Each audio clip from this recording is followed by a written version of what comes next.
هەستاین بە ئەنجامدانی کەمپینێک بۆ هاونیشتیمانیانمان لە ڕۆژئاوا و کە بۆ ماوەی 8 ڕۆژ بەردەوام بووە تا ئەمڕۆ کە 25 دەی 2019 ئێمە کۆتاییمان بە کەمپینەکەمانێنا و هەوڵەدەین بە زووترین کات ئەم کەل و پەلوشتومەکانی کە بەدەست ئێمە گەشتون بیگەینە دەست هاونیشتیمانیانمان لە ڕۆژئاوا و تێبینیەک بۆ هەموو لایەک ئەم کۆمەڵی ئێمە کۆمەڵی هاوسەنگی کەرکووک پەیوەندی نییە بە هیچ لایەنێکی حزبی و حکومیەوە واتە کۆمەڵەیەکی سربەخۆین و سوپاسی هەموو ئەو هاوڵاتیانی کەرکووکەکەین کە هاوکارمان بوون لەم کەمپینە لە مامۆستایانی ینی و لەو هەموو لایەنە حکومی و حزبیانە و لەو کەناڵەدا کە بەشدار بوون لەم کەمپینەدا و داتای ئەو ئاماری کە تا ئێستا بەدەست ئێمە گەشتووە 3853 پارچە شتومەک بەدەست ئێمە گەشتووە کە بریتین لە خۆراک لە جلوبەرگ لە ئەو شتانی کە پێداویستین بۆ خوشکوبراکانمان لە ڕۆژاوە. ئێمە دوای ئەوە ئێمە دانیشتێکمان کردو لەگەڵ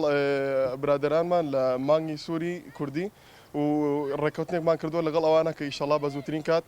لەگەڵیانە بە تەنسیق ئەیگوازینەوە بۆ ڕۆژاوە. معلوماتێکی گشتی هیچ زانیارێکم نییە چونکە ئێمە تەنیا بنکەمان لێرە هەیە بەڵام ئەوەی کە هەیە تا ئێستا بە خۆشحاڵیەوە شتومەکێکی زۆر کۆکراوەتەوە لە ئێستادا